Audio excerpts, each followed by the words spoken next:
ready to dive deep into something pretty fascinating. A little bit of music, a little bit of global politics. Sounds right up our alley. Yeah, I think so too. And, you listeners have told us how much you love those international song contests. They can be pretty wild. They really can be. So get ready, because we are going to take a deep dive into the world of Intervision. Intervision, yeah.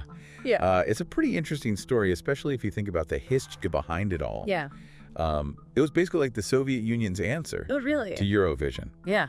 Okay. which everyone knows and loves. Yeah, and for those who might not be as familiar with Eurovision, it's a huge music competition every year where countries all over Europe and even a few from other places send their best artists to sing original songs. Yeah, and it's known for its over-the-top performances and those catchy tunes and just a lot of national pride. Yeah, for sure. Yeah, so back during the Cold War, the Eastern Bloc, led by the Soviet Union, Right. they had their own version, and that was Intervision.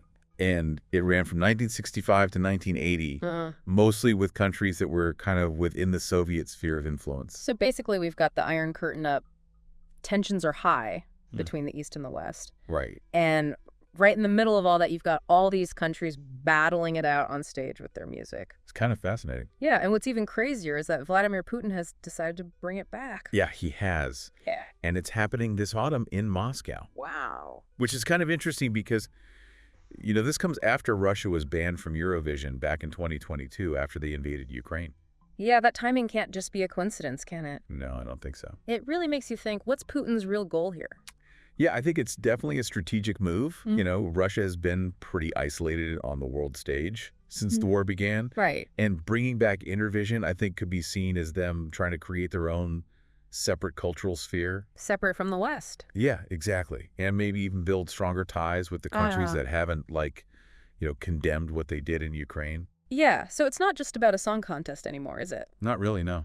We've got this Euro News article from February 5th, 2025. It's called Russia to Relaunch Soviet-Era Eurovision Song Contest Rival in Moscow Under Putin's Orders. Okay. And it highlights this really stark contrast in the values that each contest seems to promote. Yeah, that's a really important point. Yeah. Eurovision has become known for being very inclusive. Yeah. Especially embracing LGBTQ plus performers. Right, like Nemo from Switzerland winning last year. Yes, exactly. The first non-binary contestant to ever win. What a moment. Yeah, and now compare that to Intervision. Russian officials have been super clear that their contest is going to focus on, traditional, universal, spiritual, and family values. Yeah, one senator even said that Intervision would be about promoting real music and rejecting fake values. Oh, wow. Yeah. They're not mincing words, are they? Not really, no. And it really, I think, ties into Russia's larger cultural policies under Putin. Yeah. There's this growing emphasis on traditionalism and patriotism and a rejection of what they see as Western decadence or liberal influence. So is this basically like a cultural Cold War playing out on stage? It could be. One side is all about diversity and individual expression, and the other one's about traditional values and national identity. Yeah, you're right. And it's important to think about this in the context of Russia's relationships with those BRICS and CIS blocs. Countries like China and India and Brazil, they haven't really criticized what Russia did in Ukraine. Yeah. And so them participating in Intervision could actually have some pretty big geopolitical implications. Yeah, that's huge, because those are some of the biggest, most powerful countries in the world. Right. If Intervision gets popular with them, it could become a real challenge to Eurovision's influence. Exactly. And that's why I think Putin's motivations for bringing this contest back are so complicated. It's not just about music, Right. It's about power, soft power. It's amazing how something that seems as fun and lighthearted as a song contest can be used for, political maneuvering. Absolutely. But we should talk about the music itself, right? The original Intervision wasn't totally cut off from the West, was it? No, it wasn't actually countries like the Netherlands and Spain. They would sometimes participate. Oh, interesting. Yeah. And it's funny, the last Intervision contest in 1980 was actually won by Finland. Really? Yeah. The Finnish singer, Marion Ron, she described the whole experience as being really similar to Eurovision, like a big stage, a live orchestra, a huge audience. So even back then, there was a little bit of crossover between East and West. Yeah. Like a shared love for this kind of song contest spectacle. Totally. Yeah, and it makes you wonder if this new version will also have some surprising participants. Yeah, and what kind of music are we going to hear? Well, the Kremlin has said that almost 20 countries have already said they're interested in joining, Wow. including members of the BRICS and CIS blocs, so it'll be interesting to see what kind of musical styles they bring. Oh, I can already see the headlines. Bollywood bangers take on Russian ballads at Intervision. Yeah, something like that. This is going to be wild. Yeah. And we can't forget about the possibility of some really unexpected players. The article mentioned North Korea already has its own song contest called Own Asia Vision. Oh, right. So, I mean, given their alliance with Russia now, it wouldn't be a shock to see them show up at Intervision. Yeah, that would be a twist. Right. So it's clear that bringing Intervision back isn't just about music. Right. It's a move full of history and politics and this desire to, reshape the global cultural landscape. I have to admit, before we started this deep dive, I didn't think a song contest could be so captivating. Yeah. But the more we learn about it, the more interesting it gets. Yeah, and we've only just scratched the surface. Right. There's a lot more to explore about what this revival could mean, both for music and for politics. Putin's basically playing cultural chess, isn't he? Yeah, I like that analogy. Using Intervision as a pawn. Right, and in chess, every move has consequences. Yeah. So what happens next? Well, it depends how the rest of the world reacts. Right. Will they accept Intervision as a real alternative to Eurovision? Yeah. Or will they just see it as a propaganda tool? And what about the artists themselves? Yeah. Will they be excited to perform on this big stage? Right. Or will they feel like they have to, play by certain political rules? That's a good question. And, Yeah. The article mentioned that when Conchita Wurst won Eurovision back in 2014, The drag queen. yeah, there was a lot of backlash in Russia. Oh, right. Officials said the contest was promoting these decadent values. Interesting. And that's when they first talked about bringing back Intervision. Oh, wow. So It didn't happen then. it seems like Putin's been waiting for the right moment. Yeah, maybe. And now with the war and everything else, It's the perfect time. it's all coming together. Exactly. This whole geopolitical climate has given Russia a chance to, really push their own cultural identity. Even if it means pushing away from the West. Yeah, that's the trade-off. So is this a sign of things to come? Maybe. Are we heading towards a world where culture is totally divided by politics?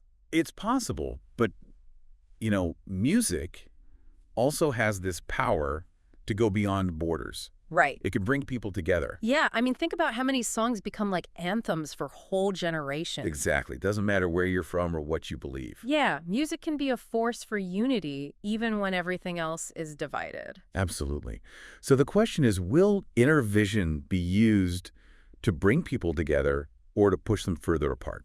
That's the big question, isn't it? Yeah. What choices will Russia make? What artists will they invite? What songs will they choose? Right. What message are they sending to the world? And let's not forget about the audience. Yeah. How will they react to this new, politically charged song contest? Will they love it or will they hate it? Only time will tell. But one thing's for sure, everyone will be watching. This is going to be fascinating to watch unfold. It really is. Will Intervision be like the old one? Or will it become this symbol of, division and isolation? It's a big gamble. This whole conversation has really made me think about the power of music. Me too. It's not just entertainment. It's like a reflection of who we are, what we believe in. Absolutely. And in a world that's so divided right now, Yeah. it could either bring us together or tear us apart. That's a really profound thought. And it shows how important it is to be responsible with music. Yeah, especially on a big platform like Intervision. So listeners out there, I want you to do more than just listen to the music. Yeah, think about what you're hearing. Pay attention to the lyrics, The staging. the whole message they're trying to send. Exactly. Think about the context of this whole contest. Right. And ask yourself, what does bringing back Intervision tell us about the world today? What does it say about all the cultural and political stuff happening? Yeah, those are good questions to think about. And the more we talk about this, the more I realize that the answers might be a lot more complicated than we thought. I agree. This deep dive has gone way beyond the music and the performances. Yeah. It's about history and politics and cultural identity. And it all started with this simple question.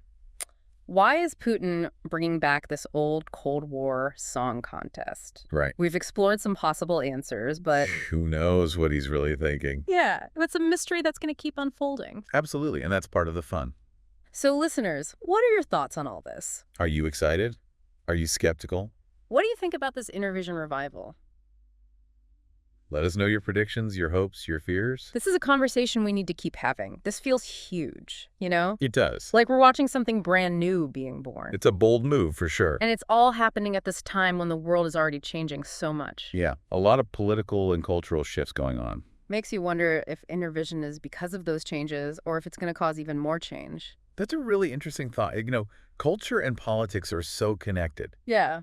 Think about Hollywood, for example. Yeah. American movies and music. They've been spreading American culture all over the world for decades. It's true. You can't really separate the art from the message, Yeah. especially with something like pop music that everyone listens to. And I think that's what Russia's trying to do with Intervision. Like they're trying to use it to spread their own message. Exactly. They want to show off their values, their style, their music, and they hope the whole world will pay attention. But could it backfire? It's possible. What if trying to be so separate actually makes them more isolated from the West? That's a risk for sure. Yeah. If Intervision is too much like propaganda, Right. or if the message is too strong, it might push people away. And it might make people think that Russia is stuck in the past. Yeah, especially when it comes to things like LGBTQ plus rights and artistic freedom. That's a good point. So it all comes down to how they present Intervision to the world. Right. If it's truly open to everyone and celebrates all kinds of music, it could be a good thing. But if it feels like it's just about politics and control... Then it probably won't work. Yeah, so what does this mean for all of you listening out there? Well, you're basically witnessing a big cultural experiment. Pay attention to the news. See what music comes out of it. Listen to the songs, watch the performances. And see how this whole thing plays out. Think about the messages behind the music. Who are they trying to reach? What does it all tell us about the world we live in? It's going to be interesting, that's for sure. So tune in to Intervision this fall, everyone. Yeah, get ready for a musical showdown. Who knows, maybe we'll even do another episode and talk about all the highlights. That sounds fun. Yeah. Until then, keep exploring with the deep dive. We'll keep uncovering the connections between culture, politics, and everything in between. Thanks for listening, everyone.